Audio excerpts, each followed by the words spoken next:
Senhor, cada manhã te agradecer.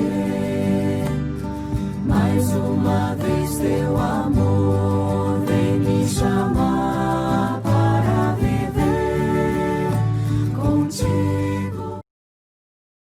Um bom dia a cada um de vocês que nos acompanham neste culto, neste 14º domingo após Pentecostes, início do mês de setembro.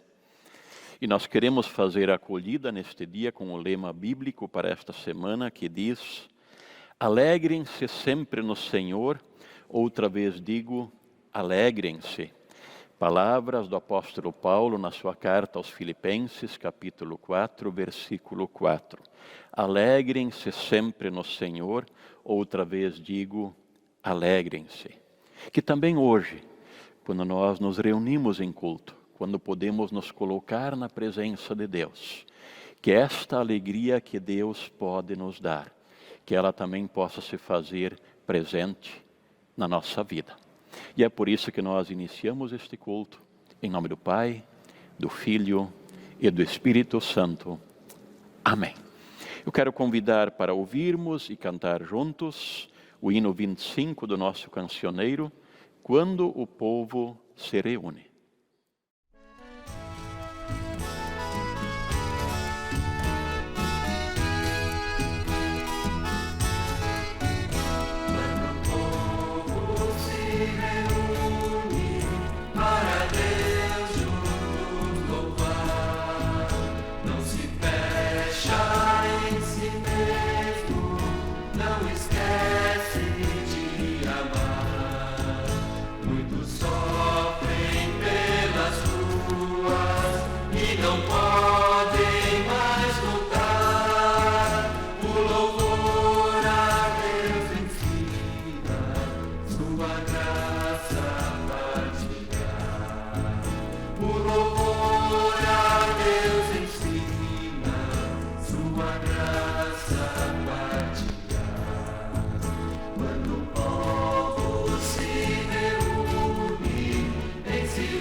Eu quero te convidar para nos colocarmos em oração diante de Deus.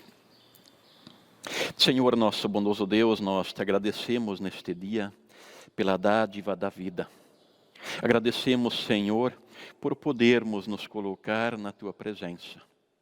Obrigado porque Tu colocas pessoas em nossas vidas para nos alertar nos momentos de tentação. Obrigado, ó Deus, também, que nestas últimas semanas os casos de Covid estão diminuindo entre nós. Ao mesmo tempo, ó Senhor, nós queremos confessar o nosso pecado na Tua presença. Confessar, Senhor, o nosso orgulho de querermos dar a direção para a nossa vida, voltando as costas para Ti. Confessar, Senhor, o nosso pecado, por não assumirmos a nossa responsabilidade em relação àquilo que se passa com as pessoas à nossa volta. Perdão, Senhor, também pelo nosso comodismo e pela nossa falta de amor. Enfim, Senhor, com gratidão em nossos corações, mas também com estes pedidos de misericórdia, nos colocamos nas tuas preciosas mãos. Em nome de Jesus. Amém. Nós queremos ouvir também a partir da nossa confissão de pecados, a palavra bíblica que diz assim: Jesus Cristo deu a sua vida para que todos fiquem livres dos seus pecados. Esta foi a prova, dada no tempo certo, de que Deus quer que todos sejam salvos. Que sob esta palavra também possamos nos sentir amados, perdoados e abraçados por Deus. E na sequência nós queremos ouvir a leitura bíblica, leitura do Evangelho, que neste culto será conduzida pelo Eric. Leitura do Evangelho de Mateus, capítulo 18, versículos 15 a 20. Se o seu irmão pecar contra você, vá e mostre-lhe o seu erro, mas faça isso em particular, só entre vocês dois. Se essa pessoa ouvir o seu conselho, então você ganhou de volta o seu irmão. Mas, se não ouvir, leve com você uma ou duas pessoas para fazer o que mandam as Escrituras Sagradas. Elas dizem: qualquer acusação precisa ser confirmada pela palavra de pelo menos 2 testemunhas. Mas, se a pessoa que pecou não ouvir essas pessoas, então conte tudo à igreja. E, se ela não ouvir a igreja, trate-a como um pagão ou como um cobrador de impostos. Eu afirmo a vocês que isto é verdade. O que vocês proibirem na terra será proibido no céu, e o que permitirem na terra será permitido no céu. E afirmo a vocês que isto também é verdade. Todas as vezes que 2 de vocês que estão na terra pedirem a mesma coisa em oração, isso será feito pelo meu Pai, que está no céu. Porque onde 2 ou 3 estão juntos em meu nome, eu estou ali com eles.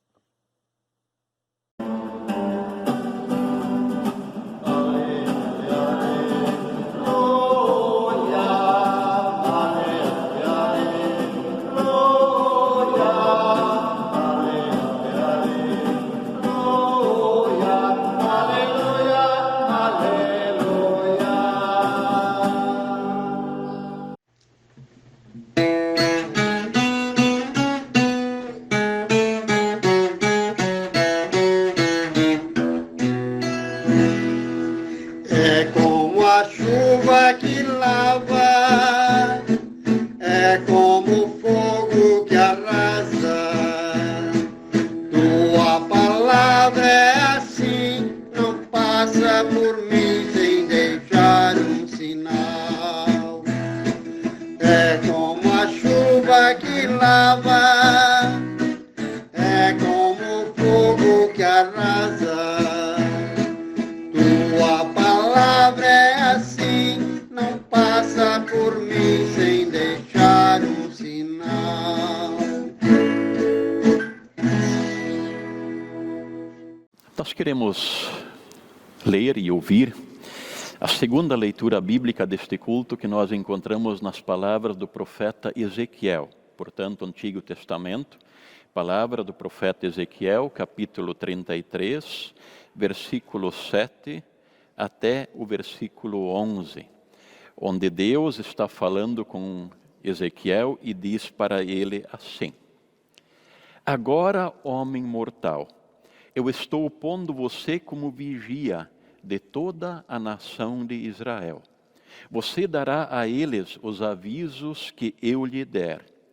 Se eu disser que um homem mau vai morrer, mas você não o avisar para que mude o seu modo de agir e assim salve a sua vida, aí ele morrerá, sendo ainda pecador. Neste caso, eu considerarei você como responsável pela morte dele. Porém, se você avisar o homem mau e ele não parar de pecar, ele morrerá como pecador, mas você viverá. O Senhor me disse o seguinte: homem mortal, repita aos israelitas o que eles andam dizendo. os nossos pecados e maldades são um peso para nós. Estamos nos acabando. Como podemos viver? Diga-lhes que juro, pela minha vida, que eu, o Senhor Deus, não me alegro com a morte de um pecador. Eu gostaria que ele parasse de fazer o mal e vivesse. Povo de Israel, pare de fazer o mal. Por que é que vocês estão querendo morrer? Até aqui, a palavra bíblica. Senhor nosso Deus de bondade, de amor, diante desta Tua palavra, também hoje nós nos colocamos. E nós rogamos que, através dela, Tu venhas falar conosco, que ela possa nos orientar, nos conduzir e nos desafiar. Assim nós pedimos, em nome de Jesus. Amém.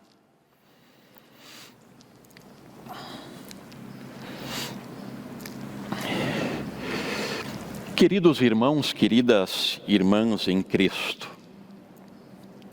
eu não sei se alguma vez você já parou para se perguntar por que as igrejas são construídas com torres. Se você pensar um pouquinho, você vai lembrar de diversas igrejas que você já viu, e a grande maioria das igrejas cristãs são construídas tendo uma ou duas torres dentro do próprio templo, quer dizer, incluídas na construção do templo, ou às vezes ao seu lado, servindo então também como torre para abrigar o sino. Na verdade, as torres são um símbolo. Elas normalmente têm um formato mais pontudo no seu telhado, apontando para Deus.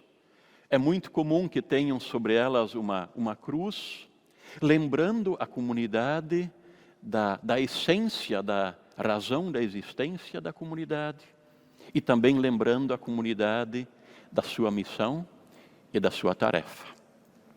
De alguma forma, o texto bíblico de Ezequiel que nós ouvimos, ele tem a ver, ele tem uma relação com essa questão do símbolo da torre da igreja. Mas antes disso, nós vamos lembrar as cidades da antiguidade, nos tempos do povo de Israel. As cidades, na verdade, eram pequenos aglomerados de casas que eram construídas de forma muito próximas uma da outra, e essas casas eram muradas, ou seja, era construído um muro em volta dessas casas para servir como proteção e para ser a segurança. Durante o dia, as pessoas saíam de dentro deste muro, iam cuidar dos seus animais, das suas ovelhas, das suas plantações, e à noite elas voltavam então para a casa, para dentro dessa cidade murada, para se proteger. E no alto dos muros desta cidade haviam torres, e nessas torres ficavam as vigias, o guarda, as sentinelas. E esses guardas tinham a tarefa de observar a aproximação de algum inimigo ou de algum perigo e dar o alerta para os moradores da cidade. O guarda, na verdade, era o responsável pela vida das pessoas que estavam dentro da muralha. Se ele não avisasse as pessoas de algum perigo, se ele dormisse no ponto, ele seria responsabilizado pela morte das pessoas que viessem a morrer. Mas se ele fizesse a sua tarefa de dar o alarme, de dar o alerta, e ele não fosse ouvido, pois bem, ele tinha feito a sua parte. Ele tinha feito a sua parte. Este exemplo das sentinelas no alto da muralha, este exemplo é usado no texto bíblico para definir a função que o profeta, a função que Moisés tinha nas mãos de Deus. Deus chama o Ezequiel para ser este vigia, este guarda, este sentinela na vida do seu povo. E a sua função era ouvir aquilo que Deus lhe dizia e transmitir ao povo os avisos e os sinais de alerta. Se ele deixasse de avisar o povo do mau caminho que estivessem seguindo, o povo iria pagar pelo seu pecado, mas ele, o profeta, iria morrer junto porque não cumpriu com a sua tarefa, com a sua responsabilidade. Mas se ele avisasse as pessoas e elas não ouvissem, muito bem, ele teria feito a sua parte. Concretamente, no texto bíblico que nós ouvimos, uns 600 anos antes de Cristo, o povo de Israel estava no exílio na Babilônia. Estavam longe da sua terra. E lá, Ezequiel é colocado como este vigia para dar os alertas em nome de Deus. E o fato é que o povo estava meio perdidão. As pessoas tinham se desviado do caminho de Deus. Elas mesmas sentiam o peso do seu pecado e ficavam se perguntando o que nós precisamos fazer para que possamos viver. E a função que o profeta Ezequiel tem como vigia é de dar o alerta para estas pessoas e dizer para elas: vocês vê se vocês escutam Deus. Escutam o que Deus está dizendo. Voltem-se para Ele e vocês viverão. Uma palavra dura que poderia fazer a diferença entre a vida e entre a morte.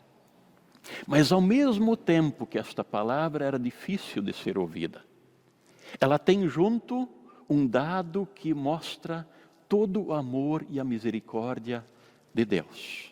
O texto vai dizer assim: Deus não tem nenhum prazer na morte de qualquer pecador. Ou seja, Deus quer que todos os seus filhos e as suas filhas estejam caminhando com Ele, estejam seguindo Ele, estejam ouvindo a sua voz e a sua orientação, para que assim possam experimentar a vida e a vida com abundância. Estimados irmãos, estimadas irmãs, de que forma esse texto fala conosco? Em primeiro lugar, ele nos faz também um alerta de que também nós vivemos a tentação de voltarmos as costas para Deus e de querermos orgulhosamente viver a vida do nosso jeito. Significa que a cada novo dia nós somos convidados a nos voltarmos para Deus, pedindo que Ele conduza e que Ele oriente a nossa vida. É uma palavra séria, uma palavra de alerta. Mas ao mesmo tempo, esta palavra bíblica também lembra a nós hoje de todo o amor e misericórdia que Deus tem pela humanidade. Quando Deus dá o seu Filho em favor da humanidade, Ele está dizendo: eu não quero que ninguém se perca.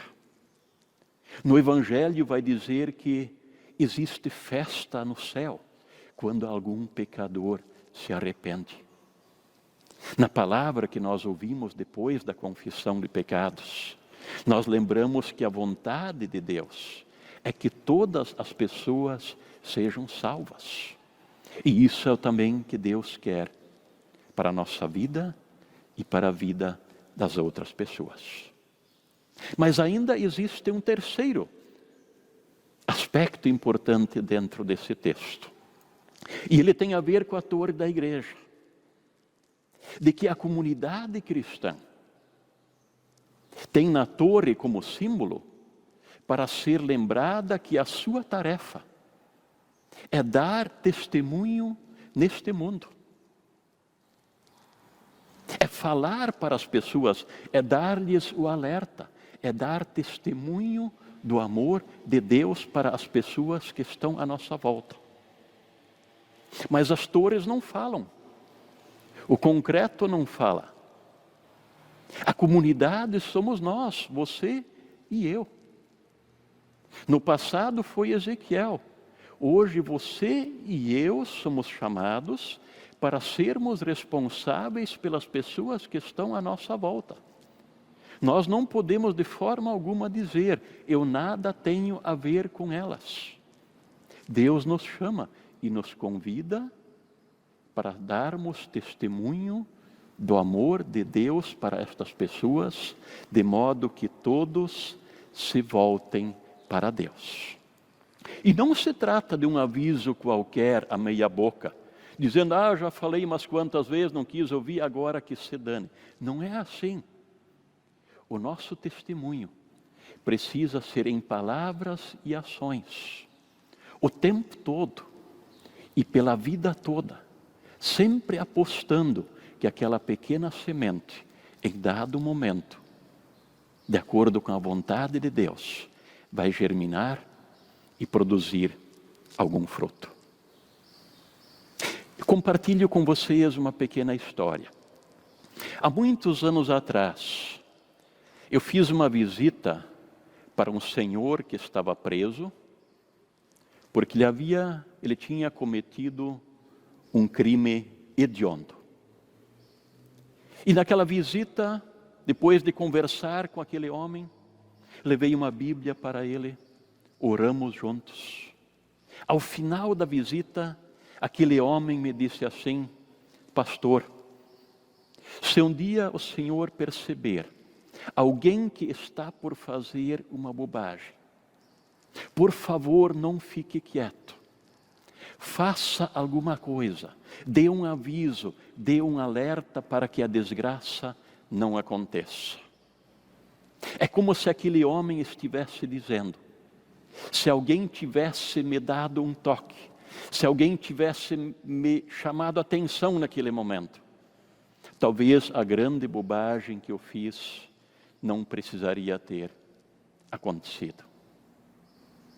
Este é um caso extremo, mas tem situações muito mais simples que pedem o nosso testemunho, a nossa função de sentinelas, de vigias e de testemunhas da palavra de Deus. Deus se entristece quando as pessoas se afastam do seu caminho. Inversamente, Deus se alegra por cada um e por cada uma que se volta para Ele e se coloca na sua presença.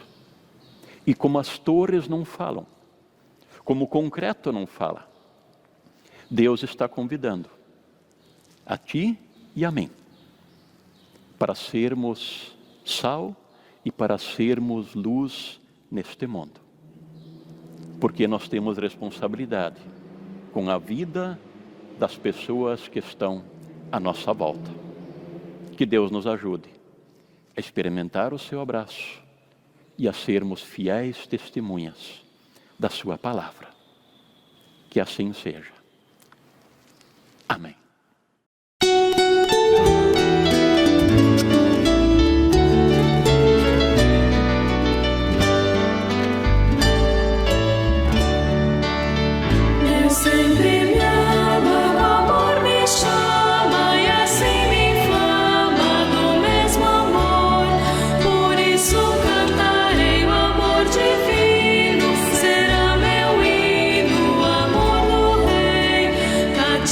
Este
Queremos compartilhar com vocês os avisos para este final de semana. São 4 breves avisos. O primeiro deles é que a oferta deste culto é uma oferta nacional, quer dizer, em toda a SLB, e o destino da oferta é missão no Sínodo do Mato Grosso. O Mato Grosso é um daqueles sínodos da SLB que tem grandes áreas, uma grande extensão geográfica, com um baixo número de membros. E a oferta, então, neste final de semana, também na nossa comunidade, na nossa paróquia, se destina para o trabalho missionário no Sínodo do Mato Grosso. Como de costume, podemos fazer a nossa oferta via depósito bancário ou também na secretaria, juntamente com as nossas contribuições. O segundo aviso, lembramos mais uma vez da campanha Vai e Vem. O mês de setembro é o último mês da campanha Vai e Vem, e nós pedimos que aqueles que quiserem contribuir, fazer a sua oferta, a sua doação para a campanha Vai e Vem, que igualmente possam fazê-lo, então, via depósito bancário ou na secretaria. Compartilhamos também que está à disposição o último número do jornal O Caminho. Podem passar na secretaria, retirar o seu exemplar ou também levar então para os seus vizinhos e pessoas da sua família. E por fim, então, lembramos que a partir deste final de semana estamos retomando os nossos cultos presenciais. Ontem à noite nós tivemos o nosso culto na comunidade João Batista, no Jordão, e no próximo domingo, dia 13, pela manhã, às 9 horas, nós teremos o nosso culto presencial aqui na comunidade Martin Luther. Nós ainda recomendamos, sugerimos que as pessoas do grupo de risco não participem, mas, fora isso, estão todos convidados, então, para retornarmos com os nossos cultos presenciais. Eram esses os avisos que tínhamos para hoje. Quero convidar para nos colocarmos diante de Deus em oração, agradecendo, também intercedendo. Senhor nosso Deus, nós te agradecemos pela tua palavra, que nos chama para te seguirmos e nos lembra da missão que confias em nossas mãos. Missão de sermos e de dar testemunho do teu amor e da tua misericórdia. Também, Senhor, porque esta tua palavra nos alerta sobre algum mau caminho que podemos seguir e sobre as suas consequências. Intercedemos, ó Deus, pelo retorno aos nossos cultos presenciais na paróquia e te pedimos que possamos fazer a nossa parte nos cuidados necessários até que tenhamos uma vacina contra a Covid. Pedimos, intercedemos pelos doentes, enlutados, enfim, por todas as pessoas que estão em situação de sofrimento. Pedimos que elas tenham ânimo, esperança e pessoas ao seu lado para cuidar, para ajudar e para amparar. Em tuas mãos, ó Senhor, queremos estar. Por isso, tudo o mais entregamos a ti, quando juntos oramos dizendo: Pai nosso que estás nos céus, santificado seja o teu nome. Venha o teu reino. Seja feita a tua vontade, assim na terra como no céu.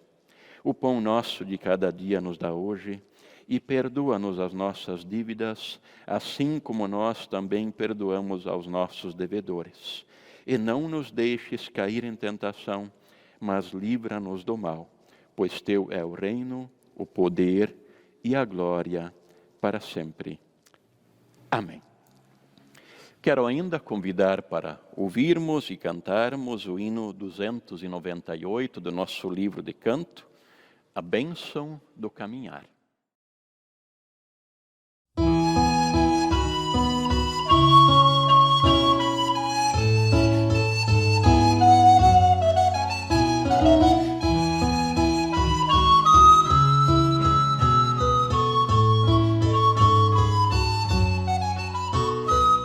Bênçãos virão sobre ti, te alcançarão, quando ouvirem a voz do Senhor.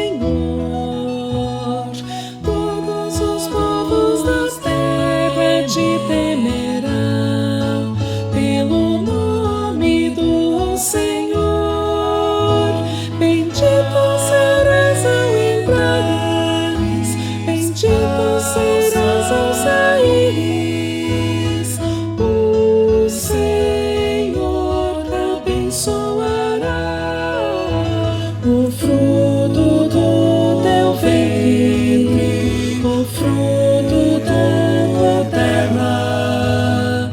O Senhor abençoará. Bendito serás ao entrares, bendito serás ao saíres. O Senhor abençoará o fruto do teu ventre, o fruto da tua terra. O Senhor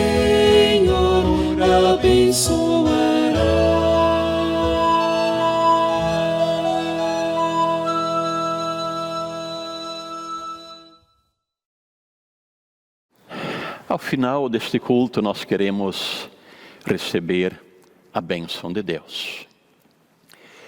Que o Senhor te abençoe e te proteja. Que o Senhor Deus te envolva com o seu amor e com a sua bondade. Que o Senhor Deus coloque sempre em sua vida alguém que possa ajudá-lo para permanecer no caminho certo. Que através de ti, outras pessoas possam experimentar o abraço de Deus. Que assim te abençoe o Deus que é Pai, Filho e Espírito Santo. Amém. Queremos, sob esta bênção, ficar na paz do Senhor e nos braços de Deus, termos todos uma semana abençoada.